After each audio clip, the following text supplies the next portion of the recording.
Hello everyone, কেমন আছো সবাই? আশা করি ভালোই আছো। তো দেখো, আজকে সকাল 8টা আর আমি আর মা সকাল সকাল বেরিয়ে পড়ছি। আজকে 7 তারিখ, বৃহস্পতিবার।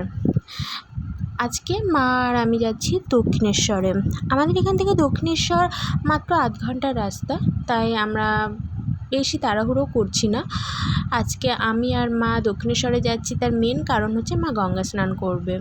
কারণ আমার দিদার বাড়ি বাৎসরিক কালী পুজো হয়, আর সেই জন্য মা প্রতি বছরই গঙ্গা স্নান করে। সেই জন্যই এবছরও তার অন্যথা হয়নি, মা গঙ্গা স্নান করতে চলে এসেছে।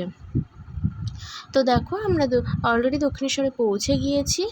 আমরা আজকে এত ভালো ওয়েদার ছিল যে আমরা মনে হচ্ছিলো যে আমরা ওখান থেকে ফিরবই না, আমরা ওখানে থেকেই যাই। আর আজকে ভিড়টাও খুব কম ছিল। তো দেখো, আমরা হাঁটতে হাঁটতে মায়ের মন্দিরের সামনে দিয়ে চলে যাচ্ছি। আর মায়ের মন্দিরটা দূর থেকে এত অপরূপ লাগছে সকালবেলা, জাস্ট কিছু বলার নেই। তারপরে আমরা হাঁটতে হাঁটতে মায়ের মন্দিরকে অতিক্রম করে চলে যাচ্ছি গঙ্গার ঘাটে। সেখানে গিয়ে মা স্নান করে নিল, আর আমিও কিছু ভিডিও করে নিলাম। তো দেখতে পাচ্ছ কত দর্শনার্থী, তারা স্নান করছে, কেউ জল নিচ্ছে, কেউ আবার স্নান করে পুজোও দেবে। আর সেই সময় মা গঙ্গাকেও আমি তুলে নিয়েছি আমার ভিডিওর মধ্যে। তো তারপর একটা কাঠগোলাপ গাছ দেখতে পেলাম।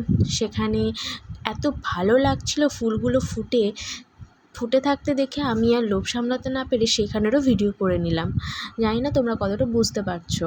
তারপরে আমরা একটা সেলফি তুলে নিলাম।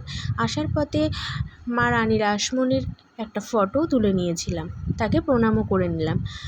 তারপর মন্দিরের একটা ফটো তুলে আমরা সেখান থেকে একটু ভেতরের দিকে চলে গেলাম।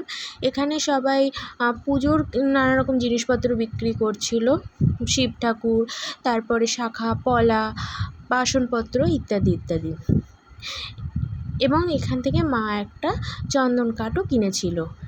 তারপর আমরা সকালের ব্রেকফাস্ট করে নিয়েছিলাম দক্ষিণেশ্বরে হিঙের কচুরি। দক্ষিণেশ্বরে যাবার হিঙের কচুরি খাবো না তা তো হয় না। তারপর আইসক্রিম খেয়ে বাড়ি চলে এলাম। টাটা।